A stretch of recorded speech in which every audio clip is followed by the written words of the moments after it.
హిజ్కియా రాజు అనారోగ్యానికి గురయ్యిండు. మరణ తీర్పు వచ్చింది. ప్రవక్త వచ్చి చెప్పిండు, నువ్వు చస్తావు అని.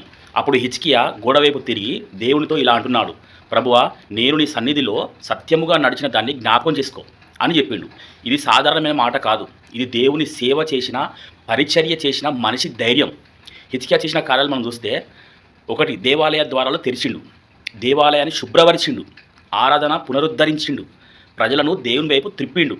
అందుకే హిజ్కియా ధైర్యంగా చెప్పగలిగాడు, నా జీవితంలో నీ కొరకు చేసిన కార్యాలను చూడు ప్రభువా అని.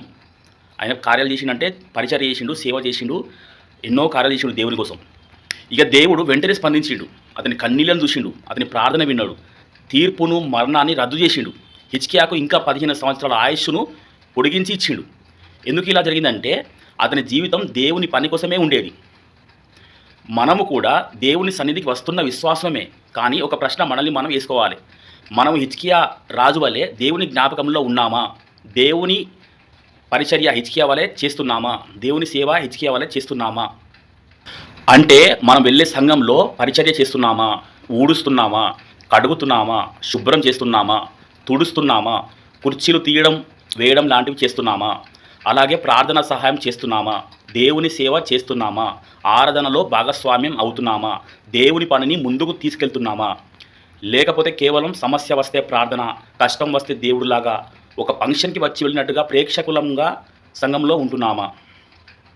ముఖ్యమైన సత్యం ఏమిటంటే, ప్రార్థనలో హిజ్కియాలాగా చెప్పాలి అంటే, ప్రభువా, నేను నీ పని చేశాను.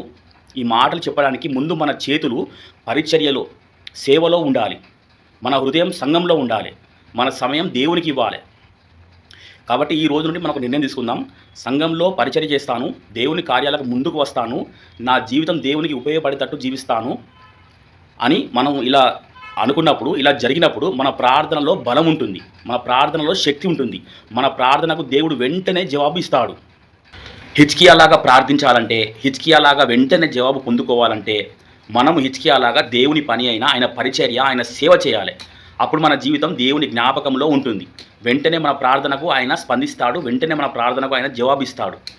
అయితే అనారోగ్యులు కావచ్చు, వికలాంగులు కావచ్చు, చాతకాని వారు ఉంటారు, మొత్తానికి పూర్తిగా చాతకాని వారు ఉంటారు. వాళ్ళ ప్రార్థనలు దేవుడు వింటాడు, వాళ్ళ మొర దేవుడు వింటాడు. కానీ మనకు దేవుడు చక్కగా చేతులు ఇచ్చిండు, చక్కగా కాళ్ళు ఇచ్చిండు, చక్కగా బలం ఇచ్చిండు, చక్కగా శక్తి ఇచ్చిండు. కాబట్టి మనము హిజ్కియా వలె దేవుని కార్యాలు చేయాలి, దేవుని పరిచర్యలు చేయాలి, దేవుని సేవ చేయాలి. నా మాటలు అర్థమేని అని నమ్ముతున్నాను. ఇక నుండి మనము పరిచర్య చేసే వారేముగా ఉందాము. దేవుడు మన ప్రార్థనకు వెంటనే జవాబు ఇచ్చేలాగా మనం జీవిద్దాం. Amen. Praise the Lord. Hallelujah. ఒక్కరు పరిచర్య చేసినా నా ఈ వీడియో సక్సెస్ అయినట్టే. ఆమెన్.